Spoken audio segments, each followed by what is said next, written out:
Hey folks, this is Jake Davis with not one, but two retro reviews in one for you today. I'm going to be talking about Judge Dredd from 1995 and Dredd from 2012. The character of Judge Joseph Dredd was first appeared in 1977 anthology comic called 2000 AD. It's created by John Wagner and Carlos Esquire.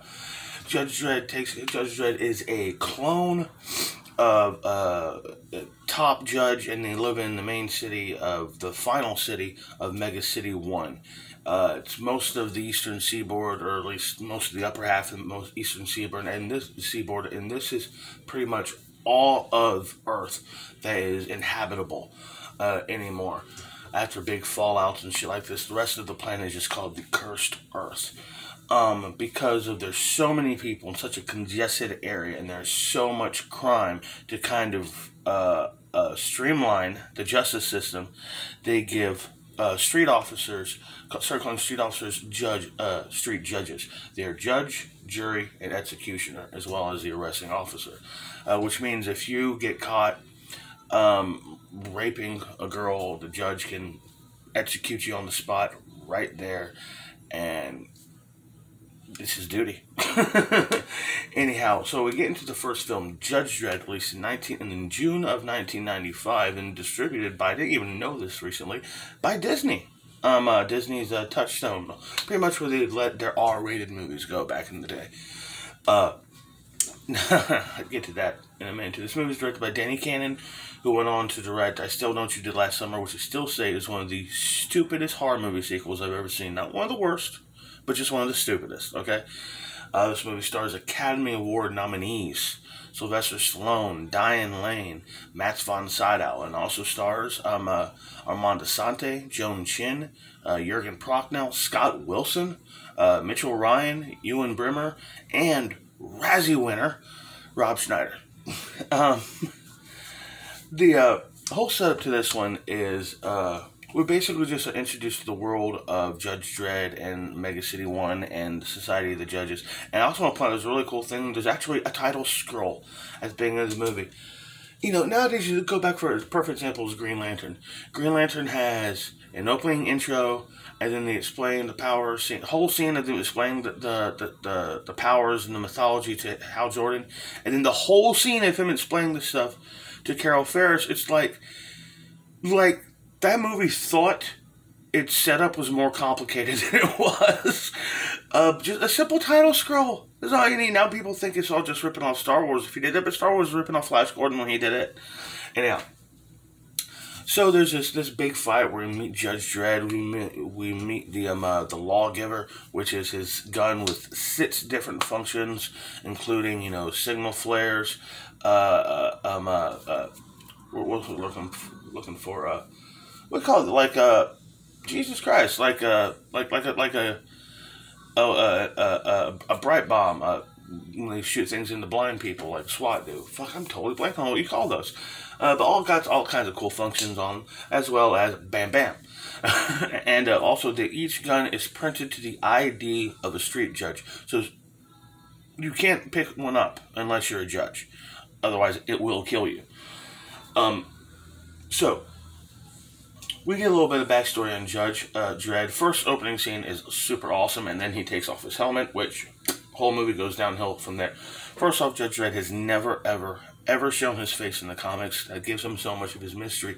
It wasn't until I was researching this movie until I found out things about his backstory, like him having a clone, him being a clone, his first name being Joseph, him having a twin brother named Rico. I found out all that shit was from the comics. It actually gave me a little more of appreciation for the 95 movie, to be 100% honest with you. So Judge Griffin, bad guy, he helps Rico escape.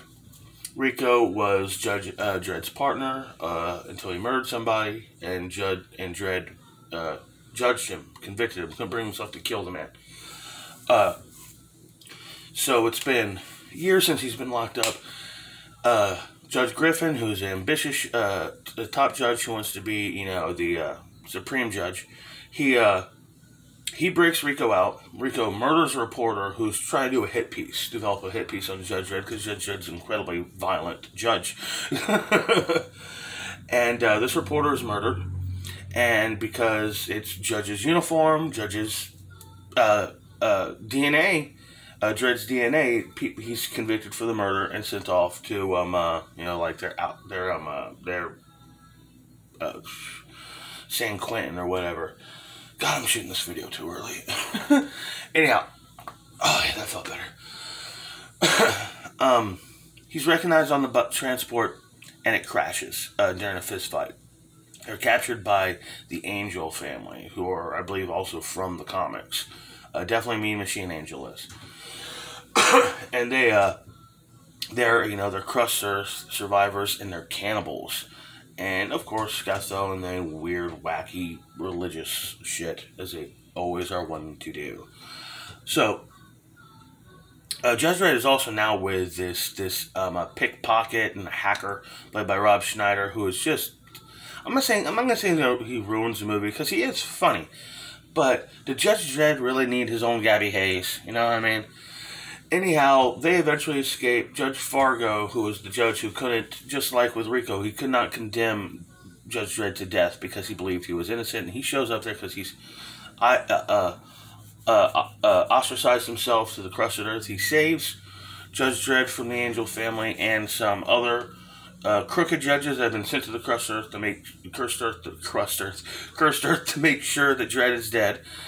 And he gets killed by Angel, but while he's dying, he tells Dredd all the truth about himself and his suspicions that Rico is the one that framed him. So Dredd has to get back to Mega City 1. He eventually get into the city by going through a furnace, dive into... It was basically, this scene is there for the... It had to have been in his contract. Stallone has to have a shot in every movie where he's running in slow motion from a fireball screaming towards the camera. Every movie. Every fucking movie. Go look at it. Go look that shit up. Anyhow, he eventually gets there, gets through, and tracks down his partner, named Hershey, who's played by Diane Lane, and comes to find out that ever since he got busted, judges have just been dropping left and right. They've been getting slaughtered on the streets, and Rico is the one behind all of it. The whole deal is that Griffin wants him to kill as many judges as possible, create a sense of panic in the streets to allow the vote to open up the cloning process, the Janus Project, that will create a whole bunch more Dredds, or based off that kind of thing. But he wants to fill it. They end up filling it with Rico's blood, which now they're all going to be like super villains. I guess that's kind of stupid. Rico was an anomaly, you know. He was based on the top judge. He just happened to turn out evil. It just goes to show that you can't play God with genetics. You know, it's interesting to a way. Eventually, Rico turns on the judge. This big robot he buys at one point as a bodyguard. He has that fucker rip the guy apart. And just in time for Dredd, the hacker, and Hershey, whatever her name is, to all show up at the what's left of the Statue of Liberty, just in the middle of the city now. And there's a big fight there. Rico turns on the clones. The clones slowly start to wake up. Rico and Dredd get into a fist fight. And Judge Dredd throws Rico off the top of the Statue of Liberty, killing him.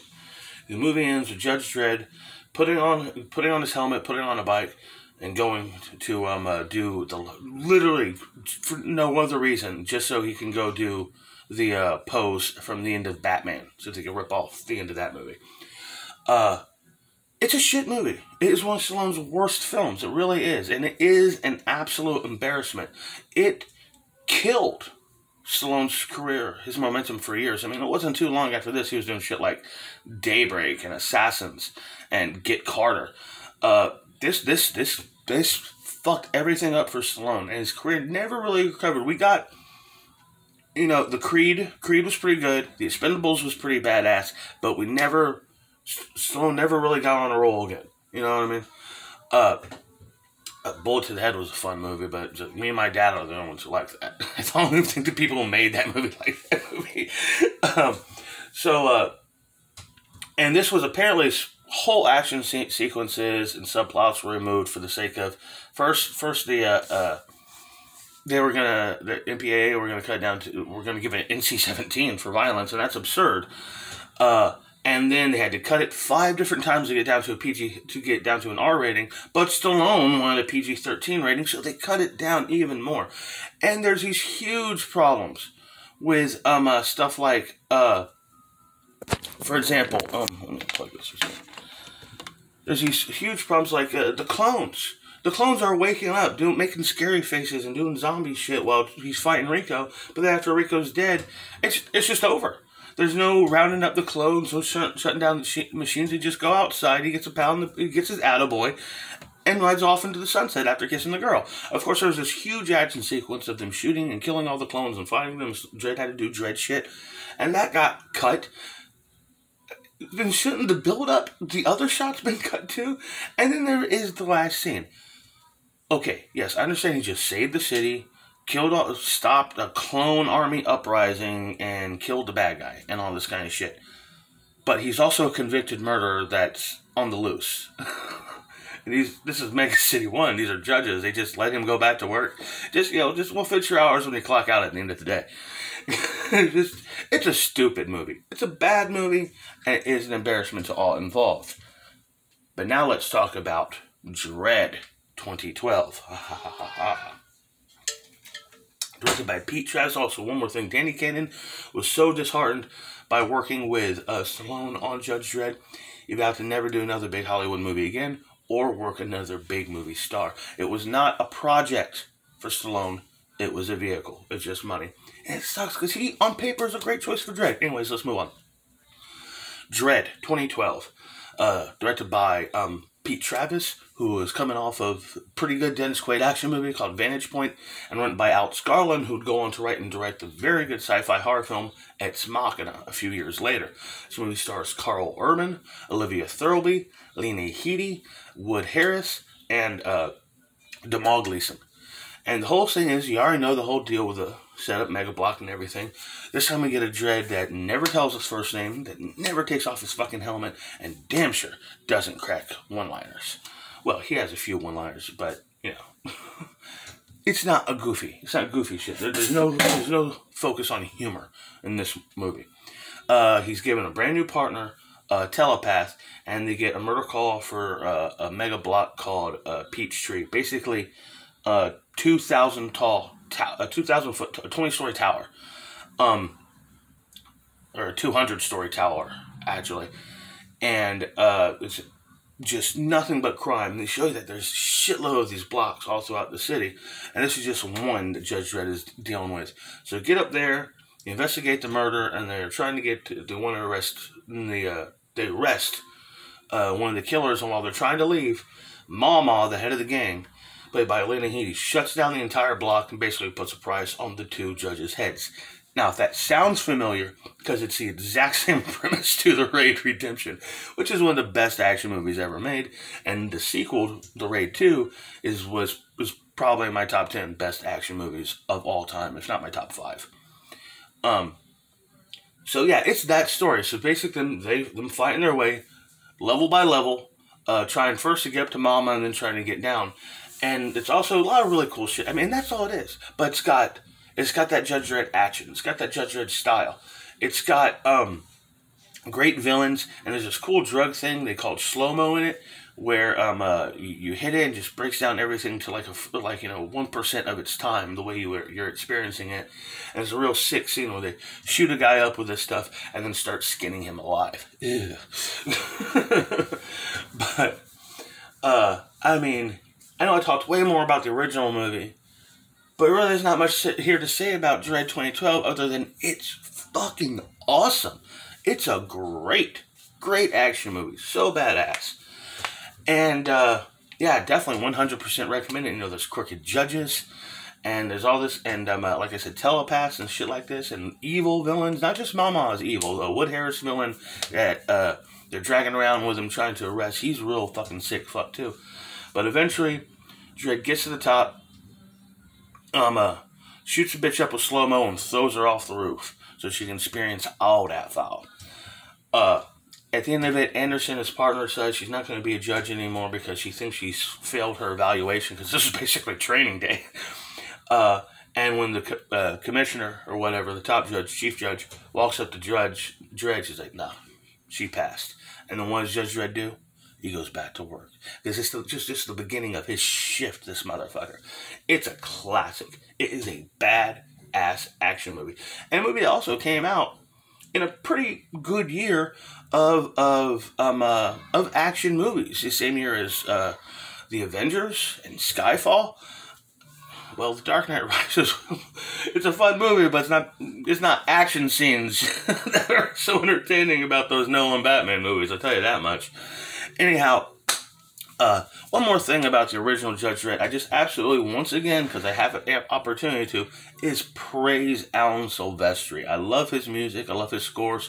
I said before that between Back to the Future, Forrest Gump, and The Avengers, there's no excuse for this man not to have a goddamn Oscar. And of course, his score for Judge Dredd is no exception. It is great stuff. And also, I gotta praise the costumes and the overall design of Mega City. Looks great in both films. Both movies definitely got the look of the comic down and the look of the judges on point. But it is no question which film is superior. Anyhow, I hope y'all enjoyed this video, these reviews. Please like, share, comment, and subscribe. If you want to, I don't give a fuck. I'm Jake Davis, and I'll catch you on the fly.